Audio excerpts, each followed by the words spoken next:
எங்கள் பையன் போவான், +2 முடிச்சுட்டு பிறகு போவாங்க. அது அப்போ வந்து பால் அந்த மாதிரிலாம் அவருக்கு செஞ்சு கொடுக்கறது மட்டும்தான், அதுதான் என்னோடய வேலையாக இருந்தது.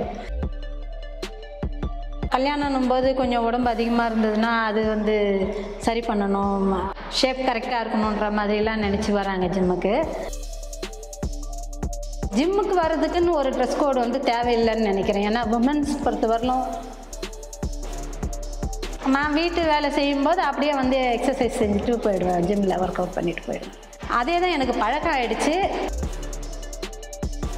உடற்பயிற்சிக்குன்னு வந்த உடனே நம்ம ஹெவியாக தூக்கணும் அப்படின்னு நிறைய பேர் நினச்சிட்டு வராங்க இல்லைங்களா, அது மாதிரியான மென்டாலிட்டி தான் கொஞ்சம் தப்பு. டியர் விமன் நேயர்களுக்கு வணக்கம். தங்களுடைய திறமைகள்னால தனித்துவமாக சிறந்து விளங்குகிற பெண்களை பற்றி தான் அவள் அகராதி தொடர்ந்து பார்த்துட்டு வரோம். அந்த வகையில் இன்னைக்கு தங்களுடைய திறமைகளுக்கு வயது ஒரு தடை இல்லை அப்படின்னு சோமசுந்தரி அக்கா வந்து நிரூபிச்சுட்டு இருக்காங்க. ஸோ அவங்க கிட்ட தான் பேச போகிறோம். ஸோ வாங்க அவங்களோட ஜேர்னியை பற்றி தெரிஞ்சுப்போம்.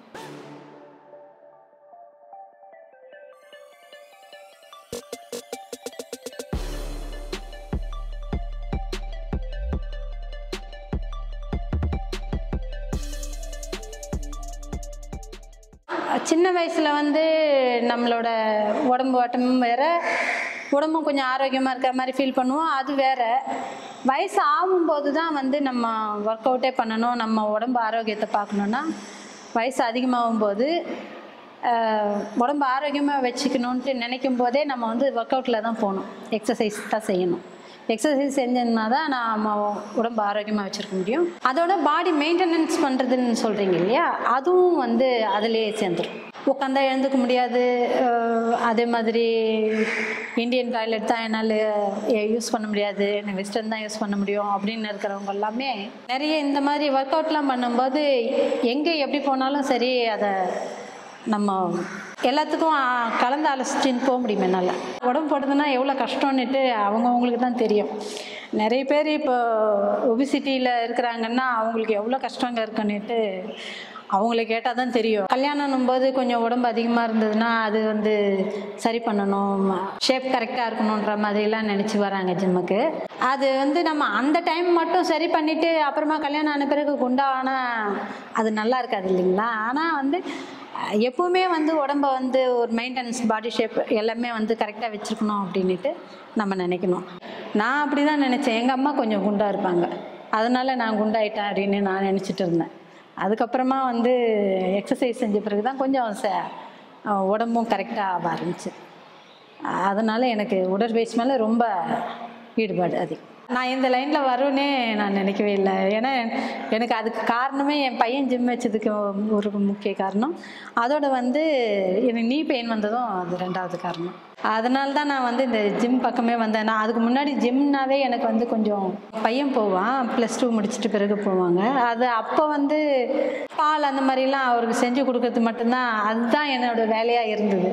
அதுக்கப்புறம் இப்போ வந்து நானே போவேன்னு நினச்சி பார்த்ததே கிடையாது. இது வந்து எதிர்பாராத விதமாக நடந்தது தான். நான் ஜிம்மை பார்த்தபோது வந்து பார்த்திங்கன்னா நிறைய பேர் நிறைய வெயிட்லாம் தூக்குனாங்க. அப்போ வந்து எனக்கு அதிசயமாக தான் இருந்தது பார்க்குறதுக்கு. இதெல்லாம் இவ்வளோ தூக்குறாங்களே வெயிட்டு, நம்மளால் தூக்க முடியுமா அப்படின்ற மாதிரிலாம் இருந்ததுங்க. நம்ம ட்ரைனிங் எடுக்க நல்லா வரும். அது நம்மளோட கையில் தான் இருக்குது, நம்ம முயற்சி பண்ணுறதுல தான் இருக்குது. ஃபஸ்ட்டுலாம் வந்து பார்த்திங்கன்னா 20 கிலோ 30 கிலோ தான் அதுவே தூக்கி, அதாவது டெட் லிஃப்ட் பண்ணதெல்லாம் பார்த்திங்கன்னா 30 கிலோ அப்படி தான். ரோ அதெல்லாம் ரோ பண்ணும்போதும் 20 கிலோ அப்படி தான் பண்ணியிருக்கேன். அதுக்கப்புறமா தான் கொஞ்சம் ட்ரைனிங் எடுக்க வந்து நல்லா நிறைய, இப்போ பெஞ்ச் எல்லாமே பார்த்திங்கன்னா 30 கிலோவே அதிகம் நான் தூக்குறது. இப்போ பார்த்திங்கன்னா நான் 45 கிலோ வரலும் தூக்குறேன். இன்னும் கூட முயற்சி பண்ணலாம். அதோட வந்து டெட் லிஃப்ட்டு வந்து பார்த்திங்கன்னா 100 கிலோ தூக்கியிருக்கேன். டெட் லிஃப்ட்டில் ஒரு 120 கிலோ வரலும் தூக்கலாம். இப்போவே நான் தூக்குவேன்னு தான் நம்பிக்கை இருக்குது எனக்கு. அதோட வந்து அதான் அந்த பவர் லிஃப்டிங் பொறுத்த வரையிலும் ஸ்குவாட்லேயும் வந்து 65 கிலோ பண்ணுவேன். என்னோடய ட்ரெஸ் கோடு வந்து இதுதான். நான் வீட்டு வேலை செய்யும்போது அப்படியே வந்து எக்ஸசைஸ் செஞ்சுட்டு போயிடுவேன், ஜிம்மில் ஒர்க் அவுட் பண்ணிட்டு போயிடுவேன். அதே தான் எனக்கு பழக்கம் ஆகிடுச்சு. ஆனால் அது வந்து எனக்கு கம்ஃபர்டபுளாக எது நான் ஃபீல் பண்ணுறேனோ அதுதான் எனக்கு ட்ரெஸ் கோட். இப்போ எக்ஸசைஸ் செய்கிறதுக்காகட்டும், வீட்டு வேலை செய்கிறதுக்காகட்டும். இப்போ சிலர் வந்து சுடிதார் தான் அவங்களுக்கு கம்ஃபர்டபுள்னா அவங்க செய்யலாம்.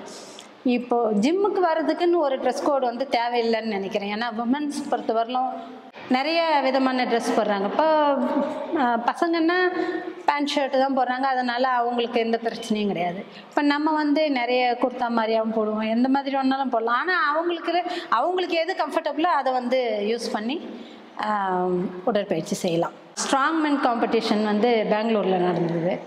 அதுக்காக என் பையன் வந்து என்னை கூட்டும் போயிருந்தார். சாரியில் வந்து அலோட் பண்ணலாம் அப்படின்ட்டு கூட்டும் போயிருந்தார். அப்போவும் நான் வந்து அந்தளவு கொஞ்சம் ஒர்க் அவுட் கம்ப்ளீட் பண்ணல. ஆனாலும் போனால் வந்து நீங்கள் ஸ்ட்ராங்மேன் காம்படிஷனில் கலந்துக்க போகிறீங்களா அப்படின்னு ஒருத்தர் கேட்டார். ஆமாம் அப்படின்னு சொன்னேன். சாரி இல்லையாவா அப்படின்னாரு. ஆமாம் அப்படின்னு சொன்னேன். அது வந்து 5மே செய்கிறீங்களா அப்படின்னு கேட்டார். நான் செய்கிறேன்னு அவரே கொஞ்சம் ஆச்சரியமாக பார்த்தாரு. 5மே எப்படி நீங்கள் செய்வீங்க புடவையில் அப்படின்ட்டு.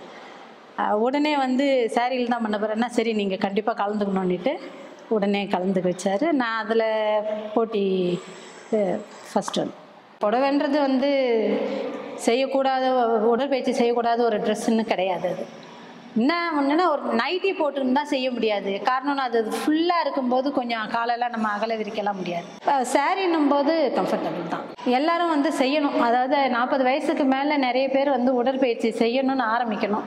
40 வயசுக்கு மேலேன்னு இல்லை, பொதுவாகவே வந்து நம்ம உடம்பு ஆரோக்கியமாக வச்சுக்கணுன்னா உடற்பயிற்சி செய்யணும். எனக்கு 57 நடக்குது. அதாவது ரெகுலராக இப்போது உடற்பயிற்சிக்குன்னு வந்த உடனே நம்ம ஹெவியாக தூக்கணும் அப்படின்னு நிறைய பேர் நினச்சிட்டு வராங்க இல்லைங்களா? அது மாதிரியான மென்டாலிட்டி தான் கொஞ்சம் தப்பு. நம்ம உடம்புக்கு ஏற்ற மாதிரியான உடற்பயிற்சி செஞ்சு அது கோச் தான் சொல்லுவாங்க அதுக்கேற்ற மாதிரி. இப்போ அப்படி செய்யும்போதே நம்மளுக்கு வந்து உடம்புல வந்து வித்தியாசம் வர்றதே அவங்க உணரலாம், கண்கூடாவும் பார்க்கலாம். அது கொஞ்சம் நாள் பொறுத்தது அவங்களே உணர்வாங்க. அவங்களோட ஸ்ட்ரென்த்லாம் வந்து எவ்வளோ அதிகமாகுதுன்ட்டு, கொஞ்சம் டயர்டாகிறதுலாம் கம்மியாகும், கான்ஃபிடென்ட் லெவலே அதிகமாகும். இப்போ நம்ம ஒரு கிலோமீட்டர் ஓடுறோன்னா மூச்சு அப்படி வாங்குது அப்படின்னா நம்ம உடற்பயிற்சி செஞ்சுட்டு இருக்கும்போது ரெகுலராக போகும்போது அந்த மாதிரியான டயர்ட்னஸ்லாம் தெரியாது, நம்மளுக்கு நல்லாவே இருக்கும்.